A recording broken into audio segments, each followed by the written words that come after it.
There we go. Right then, good morning everybody. You couldn't see my screen for a minute, but you can all now. So welcome along to this webinar this morning. As you can see from the screen, what we're going to cover is the release of E80.60, which is obviously Checkpoint's latest endpoint product. That release was combined with the Checkpoint capsule and the Checkpoint cloud capsule. I've referred to it as cloud filtering, but I think David referred to it as the cloud capsule and the other capsule products with it. The capsule products have kind of existed for a little while for those who've dug under the skin a little bit of the product and of what's working, but it's now all formalized, it's been rebranded, it's been formally launched as an integrated solution. So what we're going to do is just go through that and show you it today. So obviously, I'm going to talk a little bit about ourselves and talk about the purpose of the webinar, and then on the line, ready to speak at the end of my intro slide, is a gentleman called David McLean, who's the European data security engineer from Checkpoint, and also Tom Kendrick, our Bytes Security Partnerships security engineer, is on the line, just in case we need him for anything, although he probably won't speak in this session. Hopefully, he can probably come online during the Q&A for those of you who've spoken to and met Tom before.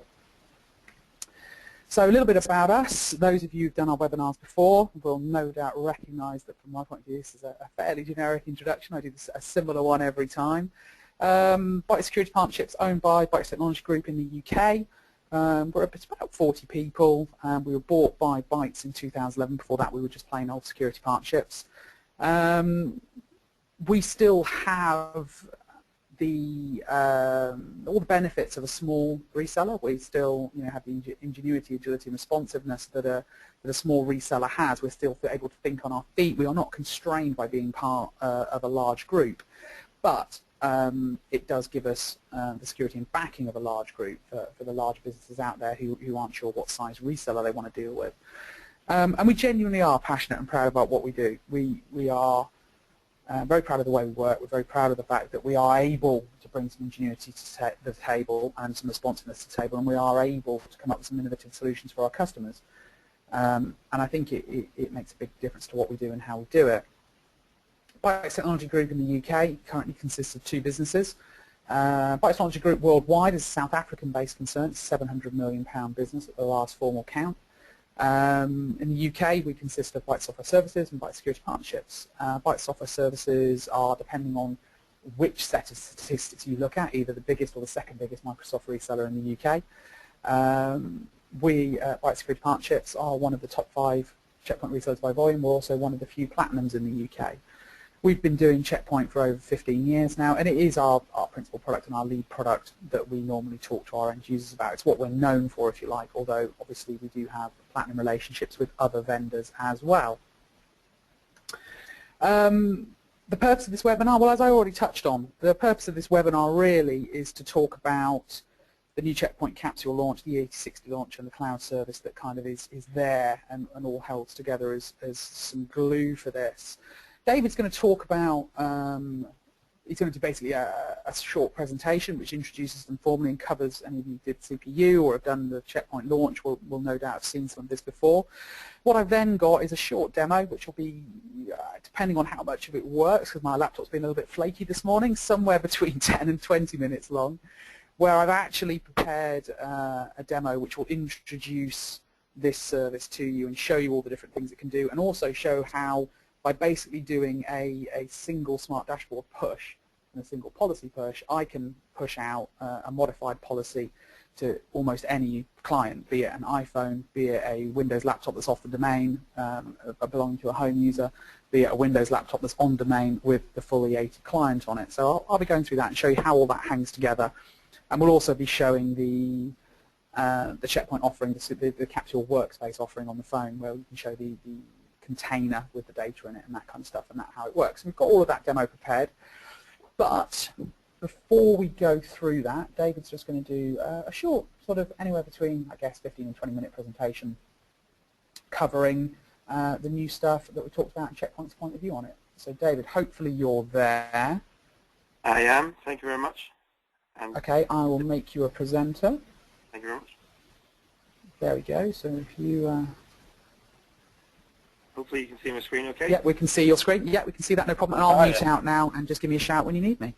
Thanks very much, David. So, as David pointed out, I work within the European Data Security team in Checkpoint, essentially providing that interface between our customers and R&D, allowing R&D to have visibility of what customers are asking for in the industry, and allowing for enhancements in the product and following on forward. As David also mentioned, we've got a lot of new products at the moment. We've actually launched essentially 6 different products within the last 2 weeks. 3 are made up on the existing endpoint security suite, in addition to 3 more that we've launched as part of our mobile story. I will give a quick presentation around each one of these, and obviously any questions at the very end, please let me know if you have any. So the first one we're launching is URL filtering on the endpoint. Essentially, this is a product well established as part of our next generation story anyway. So it makes sense to now provide this on the endpoint and enforce URL filtering out on devices when they're out and about with the same policy. So if you're using it on premise, we can now extend the same policy in Smart Dashboard out to the endpoints as well.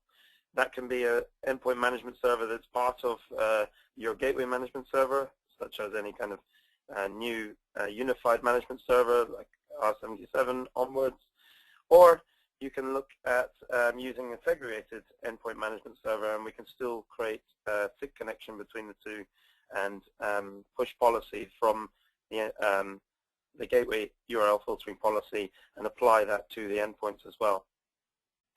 So this means the machines are also protected when they're outside the organization. We've got one policy for network and endpoint, as I said, and unified analysis of logs, all coming back to a single log repository. So here we got an example of a single policy of URL filtering inside Smart Dashboard, and we're able to push this out to the endpoints in the same policy that we'd be pushing to the gateway anyway. Another blade is added to the endpoint here, and you can see at the very bottom an example of the kind of overview that the end user has of certain URLs being blocked within the last 24 hours. The other new endpoint blade we brought in is AntiBot. AntiBot, again, a well-established technology that we've been doing on the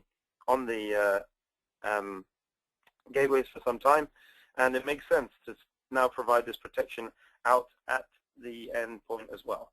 So nothing new that we're doing here. We're just extending these protections out onto the endpoint.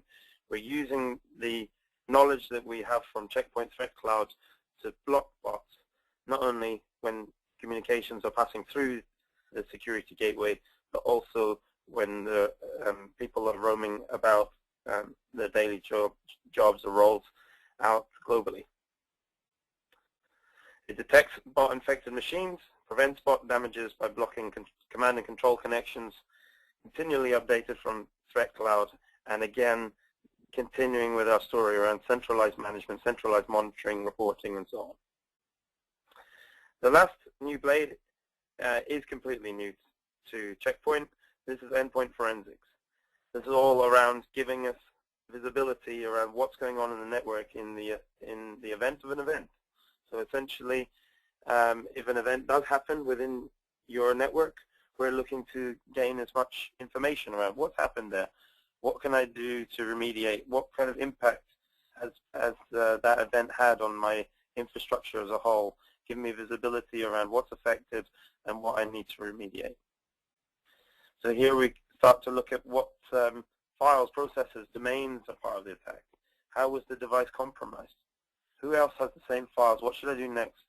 What got compromised? Allowing me to make smart decisions that would otherwise could potentially, without that visibility, mean that you wipe all the machines at huge cost to the business. So it's easy to look at the previous model of networks, right? We had one single enforcement point on a perimeter firewall, but now it's an absolute mess like this network. So, you know, we need to have these additional enforcement points around the network, such as AntiBot now on the endpoints as well. All the logs coming back to Smart Log and Smart Event, obviously, allowing us to have that visibility. How does it work? Well, it's actually looking at about 6 or 7 different software blades, not only on the endpoint, but also on our network devices as well, so our firewalls, perimeter firewalls. And on the trigger of an event, the forensics blade actually goes into analyzing mode. So it starts analyzing all the logs that have been attained by all these blades in the recent time of the event. Then it compiles these into a timeline event so that we can start to get visibility around what exactly has happened during that event. And I'll show you now an example of what we get when it starts going to the log server. So all these events logs start going back to the log server, and you get a timeline overview around what's happened in the network. It's preventing, obviously, malware by using the AntiBot blade as well. So here's an example of the kind of visibility that we have with forensics. Here you can see that someone has gone on to the web and they've accessed the site, and this is obviously visible in the application control and URL filtering blade. And then a new file has been created. Again, the endpoint is able to see this information. It's opened connections and called back to a different outside site. So our AntiBot would be able to see it. Downloaded files, and again, our endpoint would be able to see that and access command and control connections. AntiBot, once again, sending files back up. So we have lots of different visibility points within the network, not only at the endpoint, not only at the firewall, apologies, but also at the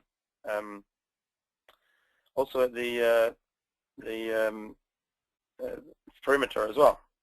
Sorry about that. So this is a bit jumpy this morning. Apologies.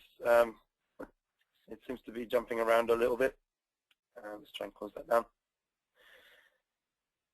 So, as I said, we've got the visibility throughout the network around what is happening, and then we're able to then see the impact that that's had and take remediation steps to ensure that it's resolved. Here you can see some more information around the kind of visibility we get and what we can do to remediate. That information is then fed back up to Checkpoint Threat Cloud, and then we're helping other customers with the same zero-day attacks. So just in the same way that other customers would help you with unknown malwares that you haven't seen before either. Again, here's the additional blade at the bottom, and on the trigger an event, it moves into analyzing mode. Within the logs, we've got this forensics report log down the bottom right-hand corner here. Now we're able to go into there and see what files have been affected, what suspicious processes have been ran, and we can go into it in more detail. So the next part of this is all around the other blades that we recently released as well. So these are on our mobile story. Essentially, we've released the 3 endpoint blades as I just showed you, but we've also released 3 mobile products, and I'll just explain them very quickly to you. So what we've looked to do is establish our 3 different pillars throughout the mobile network. So essentially, we want to protect devices from threats when they're out and about, whether they be laptops, Macs, Androids, iOS devices. We want to create a secure business working environment on mobile devices. And then lastly, we also want some sort of data loss prevention method to ensure that documents are safe as they go around the network. So the first one to recommend here is the Checkpoint Capsule Cloud. It's essentially all of our Checkpoint software blades up in the cloud, but protecting those endpoint devices as it would do normally. So we're no longer reliant on, say, full tunneling all the way back to the headquarters to inspect all the traffic and provide protection to the endpoint.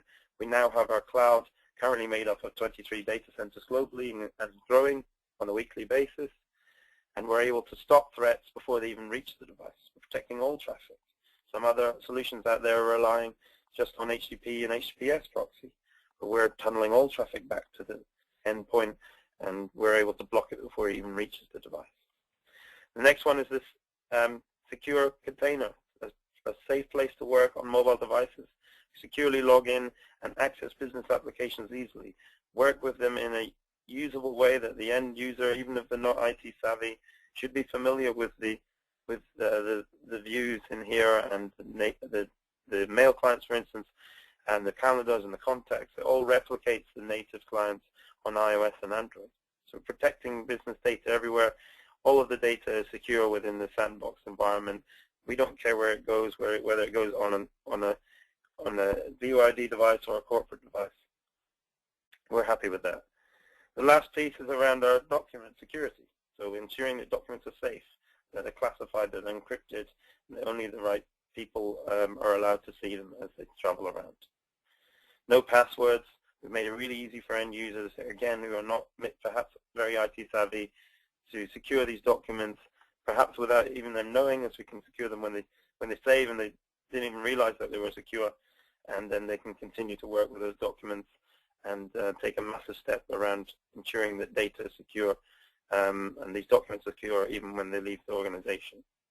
So I just want to go into each one of these in a little bit more detail around how they work. So how the Capsule Cloud works is essentially we tunnel all the traffic up through Capsule Cloud where Checkpoint software blades are enforced. So these are existing protections, but now we have it on firewalls inside the cloud. We have connectors for, like I said before, PC, Mac, iOS, Android. All the traffic is tunneled up, and any threats are blocked before they even reach the device. We've got single policy as well for on-premise management, so you can be an existing Checkpoint customer and use your existing Smart Center to push the same policy line up to the cloud as well as your on-premise gateways, or you can be a new Checkpoint customer and just use our cloud portal to manage your policy in the same way as you would manage it on-site. Workspace, Capsule Workspace is the secure working environment for mobile devices. So this allows people to create the balance between that productivity, that usability, and the security. Obviously, we're still a security company at heart. We want to ensure that our products are secure as possible. So we're all about creating this balance between productivity and strong security.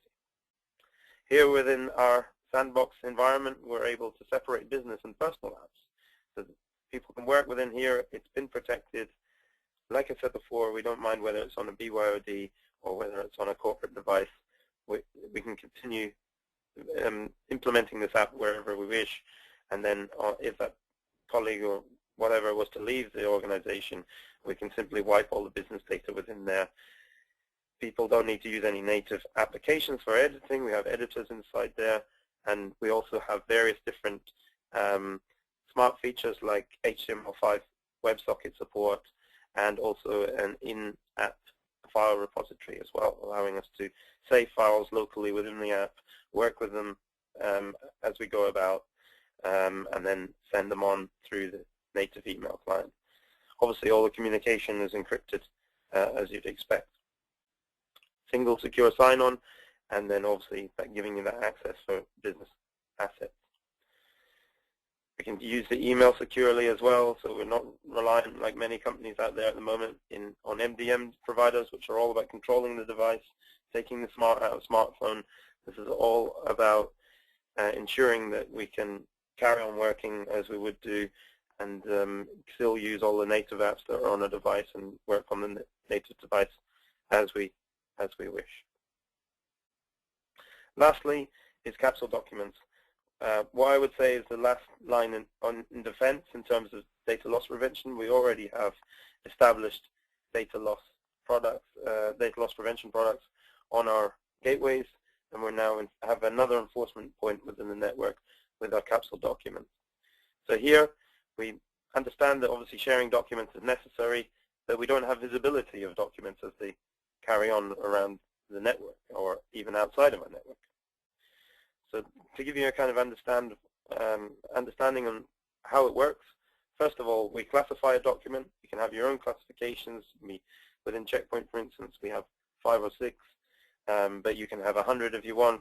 different classifications defining, what are the restrictions around that document. Is the other person allowed to read, copy and paste? Are they allowed to print the screen? Are they allowed to add more users that can view the document? Then we add the participants. So by default, for instance, all our documents, when we save them, have the restricted classification within Checkpoint, and they have everybody in Checkpoint. Just with that save, you've taken a massive step in terms of data loss prevention within your organization. You've then cut out the majority of potential non-malicious or malicious sharing of data outside of your organization. And of course, lastly, it's encrypted. So if someone does receive your data, they're then unable to read the data unless they've been defined as a user. And defining that user is simple. It's a simple case of adding in their email address if they're an external user, and they're able to use a cloud viewer, or they can pull down the client themselves and view that document and edit it. Here's an example of finance purchasing plans in this example, and we essentially have this classified for everybody within the finance department. User A is within the finance department. They're able to access that document over a file share. User B is actually within the finance department as well. We've defined them as an external user, just using the webmail address. They're able to create an account and view that document. User C isn't part of the finance department, and the document has also been placed on Dropbox, for instance. They're unable to view that document. It's safe. We don't mind where it is. It's still encrypted. It's still secure. So we're controlling and auditing who gains access to the data. We're ensuring that only authorized document usage is allowed. And lastly, we're ensuring that document data is secure when it's on untrusted services and devices. So we're not solely reliant on media encryption and port protection, for instance, to ensure that data can't be taken off on USB sticks. We've got another layer of security there, implementing security at different enforcement points around the network. Supported on all these platforms currently, and of course, inside our Capsule workspace, we also support the viewing these documents. There's no additional document viewer required on mobile devices if you have Capsule workspace.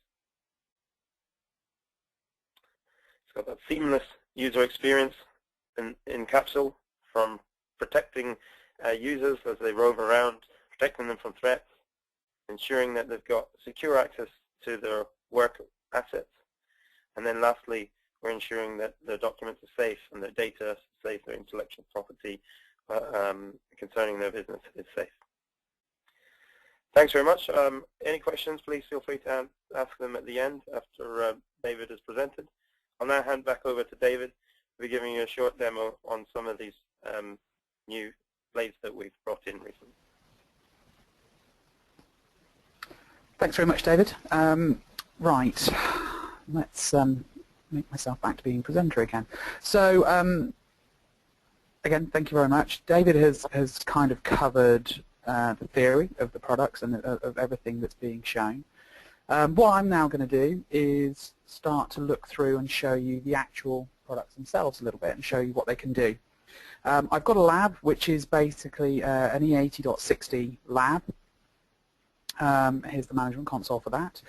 And what I have available through this is I have the cloud filtering product, the Capsule Cloud filtering. I have the E80.60 URL filtering, and I also have an iPhone filtering, as well as a Windows 10 technology preview box filtering. So I have lots of things, and I think the key thing to really talk about here is that this single policy, this single URL filtering policy that I've got here, which is a little bit tweaked about because obviously, as you guys know, who've known me for a while, I tweak things about as much as possible to make sure I can actually show things accurately to you in a live lab. This is a single policy push. So if I push this policy gets applied to any machine that's running E80.60, and it also gets pushed to any machine that is using the Checkpoint Cloud product or the Capsule Cloud. So my iPhone, which I have sat, or an iPhone, it's not mine, I have to say. So those of you who think they're going to get into my phone at the seminar by looking at the password on the screen, yes, I have set the password to the iPhone to 1234 so that when you see me put it in, you won't be able to get in later because I'll be changing it. Yes, we have had people try that on my phone before after I've done these demos. So this policy I'm pushing is going to appear on everything. basically, all through this new technology that Checkpoint have got. And this is very much moving.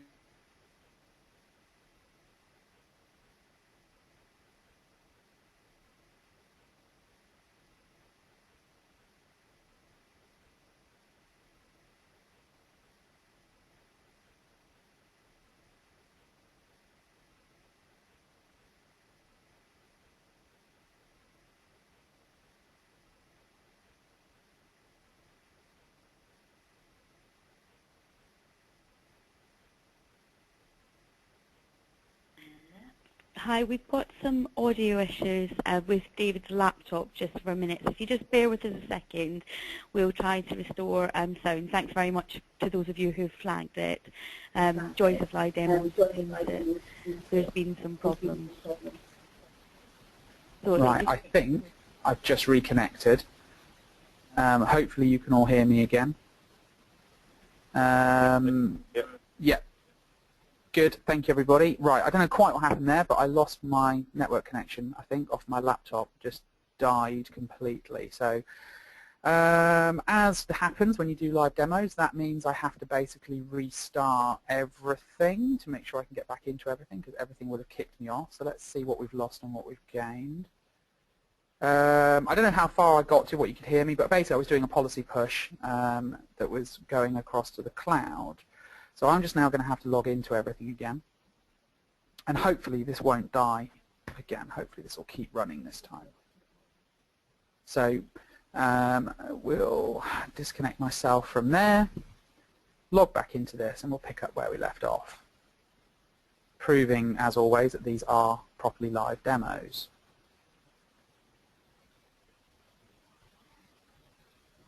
So let's log this back in quickly. Here we go. So you saw that. So you saw the policy push. I'm actually going to do it again. Hopefully it won't kick me off this time. I have done about 4 of these while we've been sat here waiting. If it kicks me off again, I apologize in advance and I won't do it again. All I really want to do is push the cloud one, so I'm going to ask it just to do that and not push the local one. So hopefully this will just flash through quickly. I'm sure you'll all put the questions up or the messages up for showing it if we have a problem.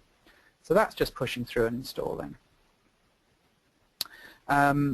What we should see once this is finished installing is that on the cloud portal here, there we go, look, install is in progress, 2 minutes to complete. So that policy that I've just pushed is now pushing to the cloud, the Capsule Cloud portal. If I click on security policy, central management, you see here that this is all hooked up. Now you can run the policy here locally if you want. Obviously for the purposes of this, we have integrated it. So any policy changes I make in dashboard here are then reflected in the cloud portal, which is really quite useful. So that's all of that. So I have a couple of laptops here. I have a Windows 10 technology preview just to show that it is working. So that's Sky News. We have the cloud client here. So this is effectively, I won't say bring your own device because it's a cliche, but this is a device that wouldn't necessarily be corporately managed. It doesn't have firewall, it doesn't have anything like that. This is just somebody's machine that I have deployed the cloud connector on. This connects to the cloud when I'm outside the office, not all the time, and if I go to something like Amazon, for instance, I get Checkpoint application control, get in my way, and this has blocked me due to my security policy. If I go across to the logging in the cloud portal, you should hopefully see a block from a user called Dave, hopefully, he says. There we go. So there it is, and that's how quickly it's logged back. Now the one thing that we did have working on Monday, and for some reason it stopped working on my laptop, is I also had centralized logging. Now this does work, but as often happens with a live demo situation, you then come to actually show it, and you have a problem with it. So I've had a problem with my laptop with this morning, but what I have is the data from Monday. So if I go back to Monday, you can actually see in the origin column, you can see that this has come down from the cloud and has been downloaded from the cloud. I'll actually double click on one of these in a second. So if I double click on one of these log entries, you'll see that this was a block for that user called Dave. If you're AD integrated, obviously you see the AD user, and you can see this was a block when I went to the BBC. So we have had the cloud logging as well as the policy integrated. It's just for some reason on my laptop this morning it has broken. So I'll move away quickly and just go back to the live log feed. because I need that. So this is the live log feed at the moment, which unfortunately is not showing the data through the cloud. Tour records.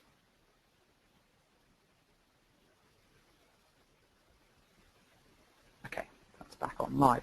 So that's, at its heart, very, very simple, very, very basic. It's a simple connector. It's a simple piece of technology. Obviously, as David said, the next thing really is that also works with iPhone or Android. So let's just quickly spin that up and just hopefully show you that working as well. So let's see if I can connect my phone. It's always where it all sometimes goes wrong. Hopefully, a picture of an iPhone will pop up in the middle of the screen and you'll all be able to see it. Okay, so I have here exactly the same thing running. It's not updating itself brilliantly, which happens sometimes. Come on. Again, live demos, who'd do them, frankly. Just going to restart that. Having networking problems with my laptop this morning. So apologies to all of you. Come on. There I go. Let's just try that again quickly. See how we get on. Slightly better. So here, I'm just going to do this. Hopefully it'll catch up. So I've just gone into Safari and have shown the block screen. I'll unmirror that and I'll reconnect it, and hopefully you'll then see that on the screen. Test these things as much as you want before the demo, and then when you get to them, they simply don't work. What you will see here, if I refresh this, is you'll see a user of iPhone. There's the block screen, so I went to the BBC site, there, iPhone, etc. And here you can see at the top of the screen the block message for it. So again, it's very, very simple, works very easily. We also have available for us, it's really infuriating that this isn't working properly, it has to be said, because this has been absolutely fine for days. I've been testing this.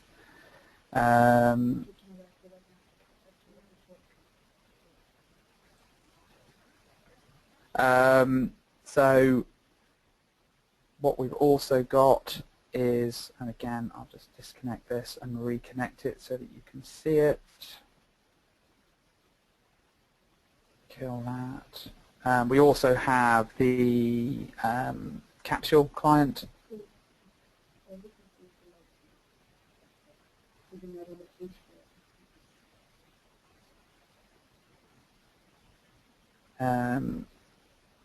Just try and get that to come back up. And you'll see the capsule client hopefully in a second will pop up. There. So that's what that looks. Hopefully you can see it. And you can see the iPhone view. I'm not sure if it's actually showing up.